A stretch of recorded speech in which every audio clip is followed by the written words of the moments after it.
Hello दोस्तों, स्वागत है आपका हिंदी साहित्य चैनल पर। आज मैं आप लोगों के लिए डीएलएड का प्रथम सेमेस्टर का पेपर लेकर आई हूँ, जो कि बाल विकास का पेपर है और ये आंतरिक परीक्षा का पेपर है। जो इंटरनल एग्ज़ाम होते हैं उसका पेपर है ये। प्रत्येक क्वेश्चन जो होगा वो 1 अंक का होगा। इसके लिए समय मिलेगा, वो 1 घंटे का समय मिलेगा। सारे प्रश्न अनिवार्य हैं और विषय है बाल विकास एवं सीखने की प्रक्रिया। तो शुरू करते हैं। बहुविकल्पीय प्रश्न है। बहुविकल्पीय प्रश्नों में पहला प्रश्न है, जन्म से 5 वर्ष तक की अवस्था क्या कहलाती है? जन्म से 5 वर्ष की अवस्था क्या कहलाती है? बाल्यावस्था कहलाती है। फिर उसके बाद पैवलव ने अपने सीखने के सिद्धांत का प्रतिपादन किसके ऊपर किया था? पैवलव ने किसके ऊपर किया था? ये तो सबको पता है, कुत्ते के ऊपर किया था। फिर वैयक्तिक भिन्नताओं को प्रभावित करने वाला प्रमुख कारक क्या है? तो आनुवांशिकता आ जाएगा। प्रतिभाशाली बालक जो है वो, इसका आंसर आप सब खुद बताएंगे मुझे कि इसका आंसर क्या होगा, कि 80 से 90 होगा, 140 से अधिक होगा, 110 से या 120 के बीच में होगा, या 100 से 120 के बीच में होगा। तो इसका आंसर आप लोग खुद देंगे मुझे कमेंट के माध्यम से।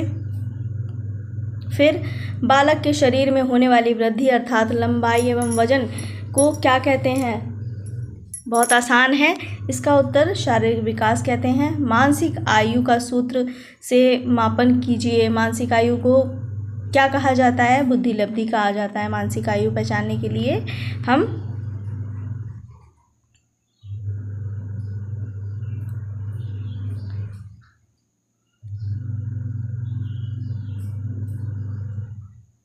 फिर उसके बाद आते हैं। फिर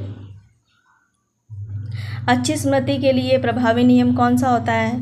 क्या होता है प्रभावी नियम? आप बताएंगे। इसका आदत होता है अच्छी स्मृति के लिए, या परस्पर संबंध होता है, या निरंतरवार होता है, ये सारे होते हैं। इसका उत्तर आप ही लोग देंगे। फिर केंद्रीय प्रवृत्ति का मापक नहीं है। क्या मापक नहीं है? केंद्रीय प्रवृत्ति का प्रसार है, माध्यम है और बहुलक है। फिर मानसिक थकान का प्रमुख लक्षण क्या है? मानसिक थकान का प्रमुख लक्षण क्या है? मस्तिष्क में भारीपन होना, कार्य में अरुचि होना और उत्साह में क्षीणता होना। तो उपरोक्त सभी होंगे इसमें।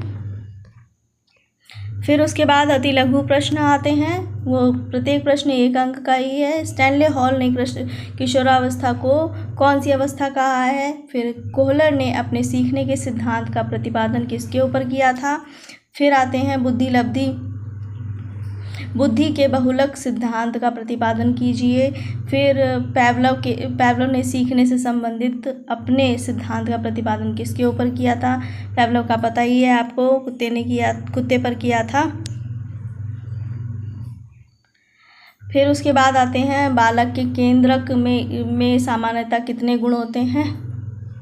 इसके बारे में बताना है। मानसिक थकान से आप क्या समझते हैं? अपसारी चिंतन, 2 तरह के चिंतन होते हैं, एक अपसारी होता है, एक अभिसारी होता है। फिर उसके बाद रुचि के 4 विशेषताएं बतानी हैं। मध्यमान किसे कहते हैं? भ्रमण विधि के कोई 5 गुण लिखिए। फिर उसके बाद केंद्रीय प्रवृत्ति के मान से आप क्या समझते हैं? इन सभी के अगर आपको उत्तर चाहिए तो मुझे ज़रूर कमेंट के माध्यम से बताएं। मैं इन सभी के आपको उत्तर उपलब्ध कराने में मदद करूंगी, जिससे आपकी तैयारी और अच्छी हो सकती है। फिर बाल विकास का अर्थ स्पष्ट करते हुए इसकी विशेषता, इसकी आवश्यकता पर प्रकाश डालिए। मूर्त एवं अमूर्त चिंतन में अंतर बताना है। इसमें अधिगम या सीखने का अर्थ क्या होता है? रुचि का महत्व लिखिए। सांख्यिकी के महत्व को समझाइए। तो इस तरह से यह आपका क्वेश्चन पेपर था, जो कि आंतरिक परीक्षण का ही पेपर है, जिसको एक आपको आइडिया मिल जाएगा कि किस तरह का पेपर आता है। तो इसलिए मैंने ये आपको पेपर शेयर किया है। इस तरह के और भी पेपर लेने के लिए आप मुझे कमेंट के माध्यम से बता सकते हैं। मेरे चैनल को सब्सक्राइब कर सकते हैं और बेल आइकन ज़रूर प्रेस करिएगा। जो भी नया वीडियो आएगा आप तक पहुंच जाएगा। मेरे चैनल को सब्सक्राइब करिएगा। Thank you so much.